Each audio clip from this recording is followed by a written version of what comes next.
हाँ जी, hello students, आगे जी ਆਪਾਂ ਇੱਕ ਨਵੇਂ ਵੀਡੀਓ ਦੇ ਉੱਤੇ ਤੁਹਾਡੇ ਕੋਲ ਠੀਕ ਹੈ ਜੀ। ਸੋ ਇਹ BSc ਦਾ ਹੈਗਾ ਜੀ PU ਦਾ ਚੈਪਟਰ ਅਗਲਾ ਆਪਾਂ ਸਟਾਰਟ ਕਰ ਲਿਆ। ਸਟ੍ਰੇਟ ਲਾਈਨਸ ਵੈਸੇ ਮੈਂ ਬੰਦ ਕਰਤੇ ਸੀ ਵੀਡੀਓ ਬਣਾਣੀ ਤੁਹਾਡੇ ਕੋਲ ਕਿਉਂਕਿ ਦੇਖ ਨਹੀਂ ਰਹੀ ਸੀ ਕਿ ਪਬਲਿਕ, ਪਰ ਚਲੋ ਦੋ ਤਿੰਨ ਬੱਚਿਆਂ ਦੇ ਕਮੈਂਟ ਆਏ ਠੀਕ ਹੈ ਜੀ। ਸੋ ਆਪਾਂ ਸਟਾਰਟ ਕਰ ਦਿੰਦੇ ਹਾਂ ਜੀ, ਹੈਲਪ ਹੋ ਜਾਂਦੀ ਹੈ ਕਿਸੇ ਬੱਚੇ ਦੀ ਤੁਹਾਡੇ ਕੋਲ। ਠੀਕ ਹੋ ਗਿਆ ਜੀ। ਸੋ ਲੋ ਜੀ ਆਪਾਂ ਸਿਲੈਕਟ ਕਰ ਲਈਏ ਤੁਹਾਡੇ ਕੋਲ ਕਲਰ, ਲੋ ਨੀਲਾ ਸਿਲੈਕਟ ਕਰ ਲਿਆ ਠੀਕ ਹੈ ਜੀ। ਚੈਪਟਰ ਹੈਗਾ ਤੁਹਾਡਾ ਪੇਅਰ ਆਫ ਸਟ੍ਰੇਟ ਲਾਈਨਸ ਠੀਕ ਹੈ। ਤੋ हिंदी च भी बोल दूंगा, पंजाबी च भी, क्योंकि कमेंट मिक्स जे होंगे ने, कोई कहना हिंदी च बना दो, कोई कहना पंजाबी च बना दो। सो दोनों तरह चलते हैं। पेयर ऑफ स्ट्रेट लाइन्स है जी। सब तो पहला जो आप गल कर रहे हैं तुहाडे कोल pair of straight lines, pair of straight line का मतलब है पेयर की गल हो रही है तुहाडे कोल ठीक है जी। स्ट्रेट लाइन तुसीं किदां दी पढ़ी है, इदां दी पढ़ी है ठीक है, AX + B/C। हाँ, पर जे ओरिजिन चों निकले फिर तुसीं इदां दी पढ़ी है ठीक है। अगर ओरिजिन चो निकले तो 0 0 सैटिस्फाई करना चाहिए। ये जी मैं लिखी है ये ओरिजिन चो नहीं निकल रही, ये फर्क होता है तुहाडे को ठीक है। जे दूसरी पेयर आप स्ट्रेट लाइन की लै लीए A'(x B'(y + C), तो इस तरह की लै लीए आप। तो जे इन्हां दी जॉइंट इक्वेशन लिखनी है, जस्ट कंबाइंड इक्वेशन लिखो या जॉइंट इक्वेशन लिखो, उन्ना कोई फर्क नहीं पैंदा हैगा। तो इनू आपां प्रोडक्ट लिख लेना ठीक है जी। इसको हमने प्रोडक्ट में लिख लिया। That is the joint equation of two straight lines. तो जॉइंट इक्वेशन हो गई ठीक है जी। अगर होमोजीनियस इक्वेशन होवे, अगर होमोजीनियस इक्वेशन होवे और आपां ओरिजिन चो निकलनी होवे, joint equation of pair of straight lines through origin, अगर ओरिजिन दी गल हो रही होएगी ठीक है, if we are talking about origin then no constant ठीक है। तो कांस्टेंट नहीं होना चाहिए, CONSTANT ठीक है। तो कोई कांस्टेंट नहीं होना चाहिए। हुण जिहड़ी आ लाइन है एक होमोजीनियस इक्वेशन है। होमोजीनियस इक्वेशन का मतलब की है कि तो एक तो दी डिग्री सेम है, एक ते एक दो, एक ते मतलब आ दो पहले ही है, दो है। तो वर्ड होमोजीनियस यूज किया है तो आप डिग्री सेम करके दिता है। वो ओरिजिन चो पास कर दी है क्योंकि इसनू 0 0 सैटिस्फाई करता है। कांस्टेंट नहीं ना है ये equation, joint equation of straight line through origin आ नहीं है, अंडर कंडीशन है। कंडीशन की है, कंडीशन आ है। इस इक्वेशन ਨੂੰ स्ट्रेट लाइन कदों कहना ਜਦੋਂ h² - AB greater than 0। if h² - AB is greater than 0 then the above equation represent two distinct line। if h² - AB is equal to then represent coincident lines and this in this case set is empty। set is empty का mean है कि आपका answer यहाँ पे नहीं आएगा। तो इस बात का आपने ख्याल रख लेना है ठीक है जी। सो स्टार्ट हमने क्या किया है, हमने जॉइंट इक्वेशन चाहिए। जॉइंट इक्वेशन चाहिए मीन्स हमने प्रोडक्ट रखना है ठीक है जी।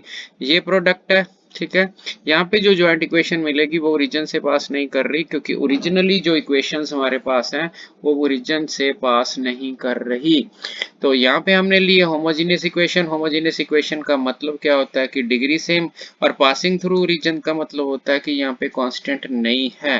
So under what condition given equation is homogeneous ठीक है। It represent distinct straight lines h² - AB greater than 0, h² - AB is equal to 0, it represent coincident lines। सो पहला क्वेश्चन देखो जी कितना है तुहाडे को। सो फर्स्ट क्वेश्चन जिहड़ा है RPU च इदां दा क्वेश्चन पक्का आंदा जी, पहला आया भी होया क्वेश्चन ये। सो वेरी इंपॉर्टेंट क्वेश्चन है जी। कहंदा show that x² + 2xy secant theta, हर बुक च है +y² is equal to 0 ठीक है जी।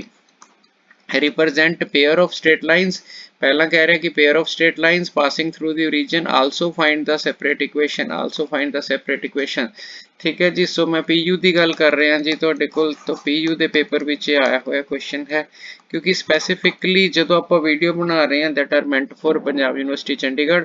बाकी यूनिवर्सिटीज़ का सिलेबस आपे कवर हो जाऊगा क्योंकि बेस्ट सिलेबस है साडे को ठीक है। x² + 2xy secant theta + y² is equal to 0 ठीक है। पहले कह रहे हैं show that it represent pair of straight lines through the origin, also find the separate equation. तो पहले शो दैट करना है आपने। शो दैट का मतलब है तुहाडे कोल x² + 2xy secant theta + y² is equal to 0। ਇਹਦੇ नीचे ठीक है जी, ये होमोजीनियस इक्वेशन है। होमोजीनियस इक्वेशन है क्यों, क्योंकि डिग्री सेम है। तो ये नीचे आपने क्या लिख लेना है, आपने ये नीचे कंपैरिजन इक्वेशन लिख लेनी है ax² + 2hxy ठीक है प्लस आपने y² लिख देना है ना। y² दे नाल भी b सीगा तुहाडे कोल by²। ठीक है। तो कंपैरिजन च ए दी वैल्यू कितनी आ गई 1, कंपैरिजन च 2h दी वैल्यू आ गई ਈਵਨ ਸਿੱਧਾ ਤੁਸੀਂ ਕੰਪੇਅਰ ਕਰੋਗੇ xy ਦਾ ਕੋਫੀਸ਼ੀਐਂਟ ਤਾਂ ਉਹ 2 secant थीटा ਹੋਏਗਾ। It means h is equal to secant theta ਆ ਜਾਏਗਾ ਐਂਡ b ਇਸ ਕੇਸ ਵਿੱਚ ਕੀ ਹੈ 1। तो ਆਪਾਂ ਨੇ क्या फाइंड करना है, ਆਪਾਂ ने फाइंड करना है h square minus ab। तो ਤੁਸੀਂ h square minus ab find करना है तो h square minus ab ਦਾ ਮਤਲਬ ਹੈ secant square theta minus ab means ਤੁਹਾਡੇ ਕੋਲ ਜਿਹੜਾ ਹੈਗਾ ਹੈ 1 into 1 ਆਪਾਂ ਨੂੰ ਪਤਾ ਹੈ 1 plus tan square theta is equal to secant square theta। it means tan square theta is equal to secant square theta minus 1। तो ਇਹਦਾ ਮਤਲਬ ਤੁਹਾਡੇ ਕੋਲ ਜਿਹੜਾ ਹੈ this is tan square theta और theta is always non negative, square is always non negative, 0 ਤਾਂ ਹੋ ਸਕਦਾ ਪਰ 네ਗੇਟਿਵ ਨਹੀਂ ਹੋ ਸਕਦਾ। it means ਤੁਸੀਂ h square minus ab greater than equal to 0 ਆ ਗਏ। तो ਇਹ ਵਾਲੀ ਚੀਜ਼ ਹੋਗੀ ਜੀ, ਇਹਦਾ ਮਤਲਬ ਤੁਹਾਡੇ ਕੋਲ ਦੋ ਹੀ ਆਪਸ਼ਨਾਂ ਹੋ ਸਕਦੀਆਂ ਨੇ। ਤਾਂ ਇਹ ਮਤਲਬ ਇਸ ਕੇਸ ਵਿੱਚ ਆਪਾਂ ਨੂੰ क्वेश्चन किया सी कहता represent pair of straight lines through the origin. ठीक है, तो ये कोइंसिडेंट लाइन भी रिप्रेजेंट कर सकता है ਤੁਹਾਡੇ ਕੋਲ। ठीक है जी, ਤੇ ਇਹ डिस्टिंक्ट लाइन भी रिप्रेजेंट कर सकता है क्योंकि जे ये दोनों ऑप्शंस आ गई ਤੁਹਾਡੇ ਕੋਲ। दोनों ऑप्शंस मींस ਉਹਨੇ जो पूछा सी ਉਹ ਤਾਂ ट्रू हो गया, represent pair of straight lines. तो उसने क्या सी रिप्रेजेंट करता है पेयर ऑफ स्ट्रेट लाइन्स। ठीक है, ਉਹਨੇ कैटेगरी ਕਰਨ ਨੂੰ नहीं क्या कि डिस्टिंक्ट और जो हैगा ਤੁਹਾਡੇ ਕੋਲ सेपरेट। ठीक है, सो रिप्रेजेंट हो गया। अब ਤੁਹਾਨੂੰ ਕਹਿ ਰਿਹਾ कि find the separate equation. Separate equation ਲਈ ਕੀ ਕਰੀਦਾ ਹੁੰਦਾ ਹੈ, ਇਸ ਨੂੰ ਆਪਾਂ ਨੇ ਕੁਆਡਰੇਟਿਕ ਇਕੁਏਸ਼ਨ ਜਿਹੜੀ ਹੈਗੀ ਆ ਉਹ ਖੋਲ ਲੈਣੀ ਹੈਗੀ ਆ। ਸੋ ਮੀਨਸ ਆਪਾਂ ਜਿਹੜਾ ਹੈਗਾ ਤੁਹਾਡੇ ਕੋਲ, ਸੋ ਮੈਂ ਇੱਕ ਮਿੰਟ ਕਲਰ ਚੇਂਜ ਕਰ ਲੈਣਾ ਤੁਹਾਡੇ ਕੋਲ। ठीक है कि ਤੁਹਾਨੂੰ ਜਿਹੜਾ ਹੈਗਾ ਕਨਫਿਊਜ਼ਨ ਨਾ ਹੋਵੇ। ਹਾਂਜੀ, ਆ ਇਕੁਏਸ਼ਨ ਹੈ, ਇਸ ਨੂੰ ਮੈਂ ਸੈਪਰੇਟ ਕਰਨਾ ਚਾਹ ਰਿਹਾ ਹਾਂ, ਇਸ ਨੂੰ ਸੈਪਰੇਟ ਕਰਨਾ ਚਾਹ ਰਿਹਾ। ਤੁਹਾਨੂੰ x ਵਿੱਚ ਕੁਆਡਰੇਟਿਕ ਸੋਚੋ, x ਵਿੱਚ ਜਦੋਂ ਕੁਆਡਰੇਟਿਕ ਸੋਚੋਗੇ ਨਾ ਤਾਂ x ਸਕੁਅਰ ਆਏਗਾ, ਇੱਥੇ x ਆ ਜਾਏਗਾ, ਬ੍ਰੈਕਟ ਚ ਪਾ ਲੋਗੇ 2y secant theta plus y square, ये सी बन जाएगा। तो जो इन्हों सेपरेट करना है ਆਪਾਂ ਨੇ, ਤਾਂ ਆਪਾਂ ਨੇ फार्मूला की लाना है माइनस b मैंने माइनस b। ठीक है, प्लस माइनस सेकेंड है जी, प्लस माइनस अंदर आ जाएगा b स्क्वायर यानी कि 4y square second square theta minus 4a1 है cy स्क्वायर है divided by 2a। So ultimately एक का दी वैल्यू आई है x दी। So x is equal to 2 negative y second theta so इन्हों ध्यान नाल देखियो जी, प्लस माइनस अंदर आया 4y स्क्वायर, ਇਹਦਾ मतलब 2y बाहर आ जाएगा, अंदर की रह जाएगा ਇਹਦਾ 2 ਇਹਦਾ y अंदर रह जाएगा सेकेंड स्क्वायर थीटा ਤੇ माइनस की रह जाएगा ਤੁਹਾਡੇ पास -1 रह जाएगा ਤੁਹਾਡੇ ਕੋਲ। ठीक है जी, तो अदा मतलब डिवाइडेड बाय 2 ਤਾਂ ਹੈਗਾ ਹੀ ਹੈਗਾ, अगले बार 2 भी कैंसिल हो जाएगा। तो ਆਪਾਂ ਕੀ ਲਿਖਾਂਗੇ y सेकेंड थीटा। ठीक है, प्लस माइनस ਇੱਥੇ y आ गया। ठीक है, 2 ਤਾਂ कैंसिल हो गया सी, सेकेंड स्क्वायर थीटा -1 है वो tan स्क्वायर थीटा बन जाऊगा। तो अल्टीमेटली ਤੁਹਾਡੇ ਕੋਲ ਇੱਥੇ tan थीटा आ जाएगा।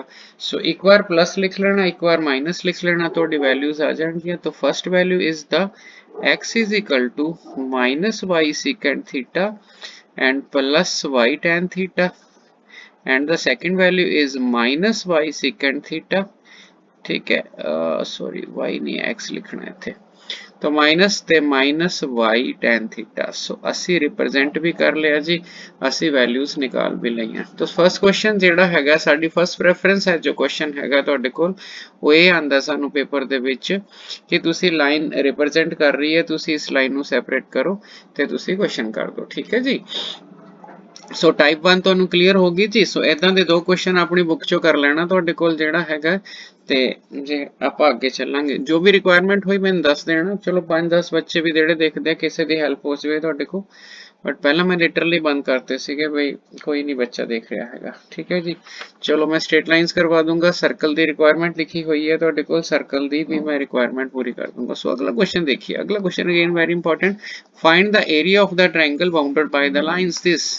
तो अगर आप area of the triangle plus 2 च करके आए उस विच 3 लाइंस ਹੁੰਦੀਆਂ ਸੀ क्योंकि ट्रायंगल ने बनना ही 3 लाइंस नाल है। तो ਇਹਦਾ मतलब है इनू पेयर ऑफ इनू आ ਜਿਹੜਾ इक्वेशन हैगी है इस इक्वेशन ਨੂੰ 2 लाइंस रिप्रेजेंट करनियां ही ਪੈਣਗੀਆਂ, मैंडेटरी है। जे लाइन नहीं रिप्रेजेंट करेगी तो फिर एरिया किवें होएगा ਤੁਹਾਡੇ ਕੋਲ। इट मींस ये श्योरली लाइन रिप्रेजेंट कर रही है। तो मैं ਇਹਨੂੰ ਇਦਾਂ ਲਿਖਾਂ 18 मैं क्योंकि x विच ਇਹਨੂੰ मैं क्वाड्रेटिक सोचा तो मैं इनू हुण तुसी सोचन दी तुहानू लोड़ नहीं कि ये लाइन रिप्रेजेंट कर दिया कि नहीं। वाई? क्योंकि अभी उसने क्या बोला है, find the area of the triangle. It means जो क्वेश्चन है वो पूछ रहा है कि मेरे पास ये भी है, ये भी है, ये भी है। सो इस दो में से हमने एक सेलेक्ट करनी है। इस दो में से ये तो एक सेलेक्ट हो गई, इसको सेपरेट करना है 1 और 1, तो देन 3 वी गॉट 3 लाइंस। अब आपके पास 3 लाइंस हो जाएंगी तो एरिया निकालना कोई प्रॉब्लम नहीं है। तो आप x में क्वाड्रेटिक बनाओगे तो x is equal to minus b मैंने plus minus b square 81 y square minus 4 AC y square, ठीक है जी, AC y square divided by 2 into 18। तो आपका जो आंसर आया प्लस 9y, ठीक है जी, प्लस माइनस 81 में से 72 माइनस हो गया, then it become 9y square and root is 3y, यहाँ पे 36 आ जाएगा। ठीक हो गया जी। सो ये आपका क्वेश्चन हो गया। यहाँ 2 इंटू ए ना, 2 इंटू ए है तो हमने x में क्वाड्रेटिक बनाई है, x में क्वाड्रेटिक बनाई है तो ऐसी क्वाड्रेटिक अपनी बन जाएगी। ठीक हो गया।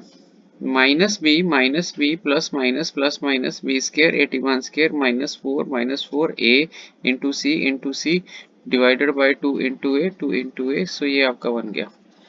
ठीक है जी। तो आपका x आ गया, यहाँ पे अगर आप प्लस लोगे तो 12y divided by 36 and first equation is y is equal to 3x। 12 1 the 12 12 3 था। So first equation y is equal to 3x बन गई आपकी। एंड देन सेकंड इक्वेशन आपकी क्या बनेगी, x इज इक्वल टू 9 में से 3 कम हो गया 6y divided by 36 1 6 and y is equal to 6x is your second equation. तो आपकी ये equation y is equal to 3x हो गई, एक y इक्वल टू 6x हो गई और एक last equation y is equal to 9 है। सो अगर आपने एक ट्रायंगल बनानी हो तो ट्रायंगल कैसी बनेगी, y is equal to 3x जो आएगी ना आपकी, ये मैं रफ बना रहा हूँ, y is equal to 3x origin से जाएगी, ये ऐसी लाइन चलेगी। y is equal to 6x जो आपकी लाइन होएगी ना, तो y इज इक्वल, ये आपकी y is equal to 3x है और y is equal to 6x आपकी लाइन होएगी ना, थोड़ी ऊपर होएगी, तो y is equal to 6x and then the third line is, आपकी थर्ड लाइन क्या है, थर्ड लाइन आपकी है y is equal to 9, y is equal to 9। तो जो आपकी x एक्सिस होती है, ये y इज इक्वल टू 0 होती है, y is equal to 9 is any line parallel to, so 1 2 3, ये तीन वर्टेक्स अगर आपको मिल जाएंगे then you can easily find the area of. अब आपको वर्टेक्स मिलेंगे कैसे, अरे सॉल्व कर लो भाई, y इज इक्वल टू 9 है, y इज इक्वल टू 9 है तो आप इसको सॉल्व करो। जब y इज इक्वल टू 9 होएगा तो ये आपका पॉइंट हो जाएगा, ठीक है, y इज इक्वल टू 9 तो यहाँ पे आपने 9 डाला, ठीक है, तो 3x is equal and x is equal to 3, so x is equal to 3 and y is equal to 9 is the first point. तो एक पॉइंट हो गया 3 और 9। दूसरा यहाँ पे आप y इज इक्वल टू 9 डाल दो, y is equal to 9 is equal to 6x, x is equal to 9 by 6, 3 3 is 9, तो x is equal to 3 by 2 है। सो ये बन गया आपका 3 बाई 2 एंड y इस केस इज 9, ठीक है, third is the origin. So ये आपके पॉइंट बन गए, ठीक है जी। फर्स्ट पॉइंट ये ओरिजिन हो गया, दूसरे में y इज इक्वल टू 9 था तो x 3 आ गया, ठीक है, ये तीसरा। तो ultimately we have 3 points. 3 points कौन कौन से हैं जी, आपके पास एक तो बन गया 3,9, ठीक है जी, एक बन गया आप 0,0, आप ऐसे लिख लो 0,0 3,9, ठीक है जी। तो अब उसके बाद जो पॉइंट लिखा है 3 बाई 2,9 एंड देन रिपीट, तो आपने इसको एरिया निकालना है। तो एरिया कैसे निकलेगा, ठीक है, आपने 11th क्लास में पढ़ा है, आपने एरिया निकाल लेना। कैसे निकालना है, आपने 1/2 लिखना है, यहाँ पे इसकी मल्टीप्लिकेशन इसके साथ, इधर साइन चेंज, सो 0 माइनस 0, उसके बाद प्लस, सो 9 3 था 27 माइनस 27/2, ठीक है जी। थर्ड पॉइंट अगेन 0 माइनस 0, सो आपका जो आंसर आ गया 1/2 27/2, इट इज 27/4 स्क्वायर यूनिट्स। ठीक है जी। सो 14 मिनट लगाते जी अपन ने तो दो क्वेश्चन समझाते पीयू वाले, सो वेरी इंपॉर्टेंट क्वेश्चन ने, ठीक है जी। सो जो नवे होता शेयर कर दियो जी, हिंदी च बोल दो पंजाबी च बोल दो कोई फर्क नहीं, मैथ दी अपनी लैंग्वेज है की, ठीक है जी। सो जो पहले ही बैठे हो तो कोई गल नहीं, अपनी क्लासमेट्स नु शेयर कर दो जी तुहाडे को, ठीक है, फटाफट किसी दी हेल्प हो जाएगी, ठीक है। सिर्फ हेल्प पर्पस लिए ही चैनल चल रहा है, ठीक है जी। Thank you.